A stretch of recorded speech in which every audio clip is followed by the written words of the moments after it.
Midnight Philosopher continued. I don't seem to be a very successful off-the-cuff speaker.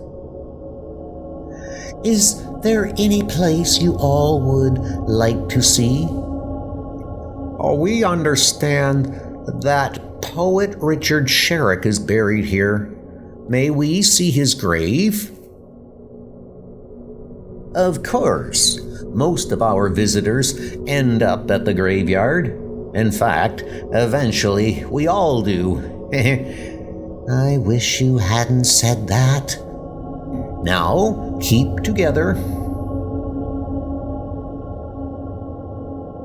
Several of these graves are hundreds of years old. Ah, the stories they could tell.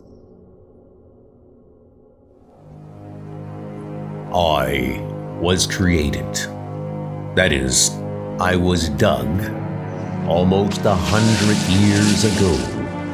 And then, very soon afterwards, my body, I hate to say corpse, was taken from me by body snatchers.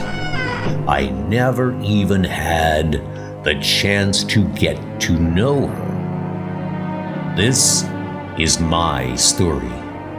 It is truly a grave story.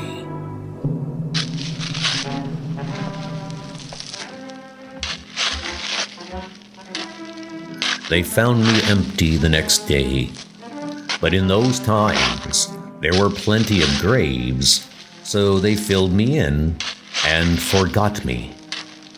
Years passed, the ivy and the dust covered me, and so they assumed I was a full old grave.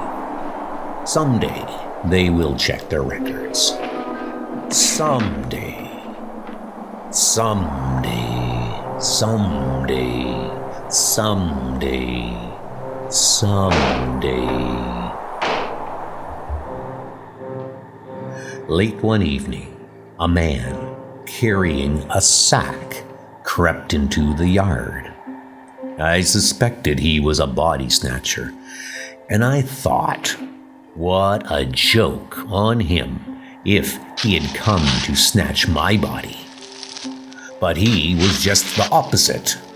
He had come to bury a body. While he dug, I took a close look at the body, which had obviously been murdered. Never had I seen so lovely a creature. I would have been proud to accept her body, but more than pride, I despised the fiend who had done this to her. I planned to take revenge. We graves have feelings. That should be deep enough.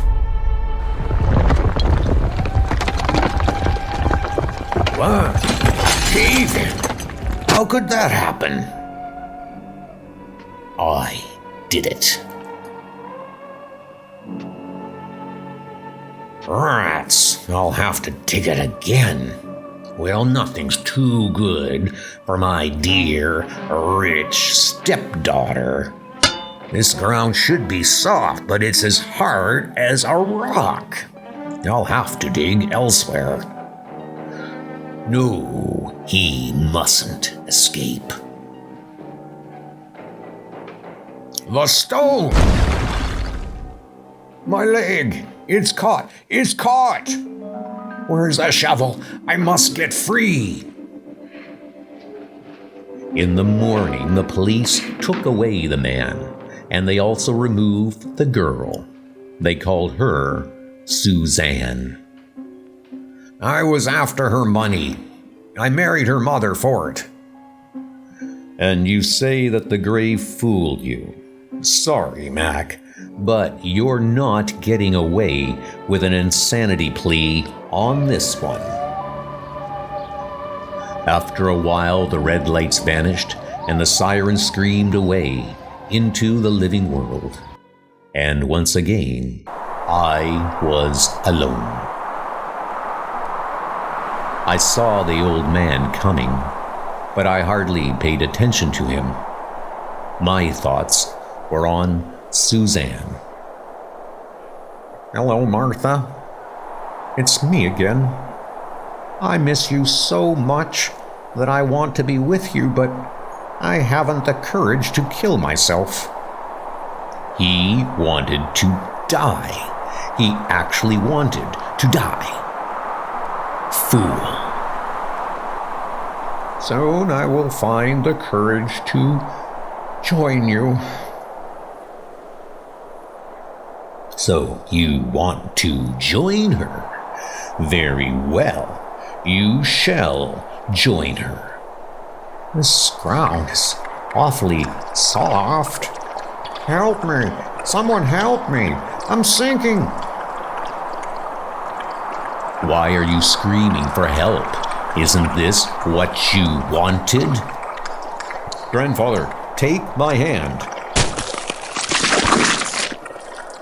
I knew I would find you here. Are you all right? Yeah, I guess the rain yesterday made the ground soft. Listen, Grandfather, Dory and I bought a house and we want you to live with us. You don't want a useless old man like me. You don't understand. It's a farm. I want you to help me run it. A farm, eh? Well, let's go. It's got to be better than the grave. Some stories end happily here, but mostly here is where all stories just end. It's beginning to rain. There must be a funeral procession on the way. So young. Why did it have to happen? Why? They're there. Yes, I see them now. They'll pass me by. They always do. No. They're stopping here. They're going to give me a body at last. My lovely Suzanne. Mine forever. The end.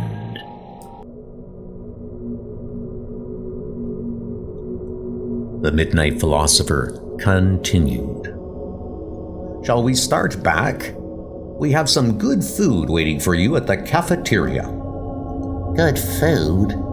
At our cafeteria? Hush, lass.